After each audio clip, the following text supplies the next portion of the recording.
भारतीयता में, सभ्यता और संस्कृति में जो परिवार की बात है वो मैं कुछ अलग तरीके की, हमारी उनकी अलग तरीके की। तो अब उनकी जो फैमिली है वो कैसी है? फैमिली ये है कि पैट्रियार्कियल, मैंने आपसे कहा, पिता है वो सर्वोच्च है और पिता की हैसियत जज के जैसी है, माने एक बार उसने कोई फैसला सुना दिया वो सुप्रीम है, वो रिकंसीडर नहीं होता। लगभग 2000 साल पूरे यूरोप में सन 1950 से लेकर पहली शताब्दी तक यूरोप के सभी परिवारों में पिता सर्वोच्च है, 1950 तक। और यही कारण है कि सन 1950 तक यूरोप के सभी देशों में सिर्फ पिताओं को वोट डालने का अधिकार होता था। आप सोच सकते हैं ये बात? अमेरिका में 1950 तक, ब्रिटेन में सन 1950 तक, यूरोप के देशों में लगभग 1950 तक सिर्फ पुरुष ही वोट डाल सकता था, स्त्री को वोट डालने का अधिकार नहीं, क्योंकि फैमिली में स्त्री का कोई महत्व नहीं।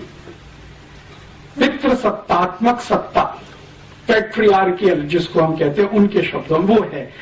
और इससे भी आगे चलें तो यूरोप के दस्तावेज बताते हैं कि सन 1950 तक यूरोप और अमेरिका की किसी बैंक में महिला को खाता खोलने का अधिकार नहीं, बैंक अकाउंट ओपन करने का राइट नहीं, अप टू 1950।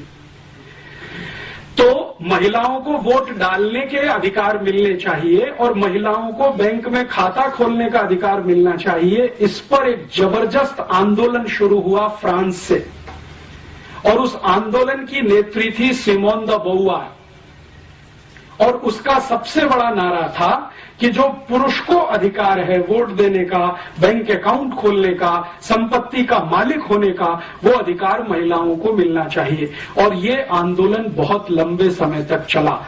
ज्यों पाल सार्त्र, जो बहुत बड़ा फिलोसोफर माना जाता है फ्रांस का और अभी यूरोप का, सिमोन द बोवार जो उसकी सहयोगी थी, इन लोगों ने मिलकर ये बहुत बड़ा कैंपेन स्टार्ट किया जिसको फेमिनिज्म माना जाता है या फेमिनिज्म मूवमेंट कहा जाता है। स्त्री मुक्ति आंदोलन जैसा हम उसका भाषांतर भारत में करते हैं। स्त्री को मुक्ति किससे? इस व्यवस्था से जिसमें उसको वोट देने का अधिकार नहीं है, बैंक अकाउंट खोलने का अधिकार नहीं है, संपत्ति का अधिकार नहीं है। जो अधिकार है वो सब पुरुष को है, पिता को है, मां को तो कोई अधिकार नहीं। और इसमें इंटरेस्टिंग बात जो समझने की है, जो आसानी से डाइजेस्ट नहीं होती, जो प्लेटो अपनी किताब में लिखता है, वो कहता है कि बच्चे का पैदा होना भी मां के अधिकार में नहीं है, वो पिता का ही अधिकार है। अर्थात कोई गर्भ में बच्चा आ गया है तो उसको पैदा होना है या नहीं वो पिता तय करेगा, मां तय नहीं कर सकती। जन्म देना है नहीं देना है उसके पति पर निर्भर है, पत्नी कुछ उसमें हाँ ना नहीं कह सकती, ये अधिकार नहीं है। और रूसो जो मॉडर्न फिलोसोफर माना गया है, उसके 5 बच्चे हुए, 5 के बारे में वो अपनी ऑटोबायोग्राफी में लिखता है कि मेरा फैसला था, पत्नी का नहीं। और फिर उसको कहा गया कि ये गलत है या सही है, तो उसने कहा 2000 साल की परंपरा है और मैंने उसको निभाया। तो ये वहां की व्यवस्था है। तो पिता है, पुरुष है, मुख्य है, परिवार का मुखिया है, कुलपति है, कुलपिता है, जो कहना चाहिए।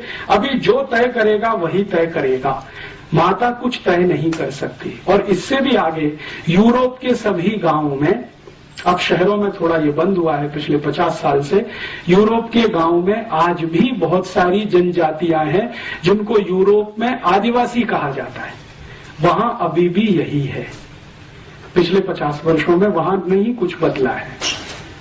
इससे भी आगे एक बात जो मैं आपके ध्यान में लाना चाहता हूं कि बच्चा पैदा हुआ पिता की मर्जी से, मां ने सिर्फ गर्भ धारण किया, मर्जी पिता की है। अब उसको जिंदा रहना है या नहीं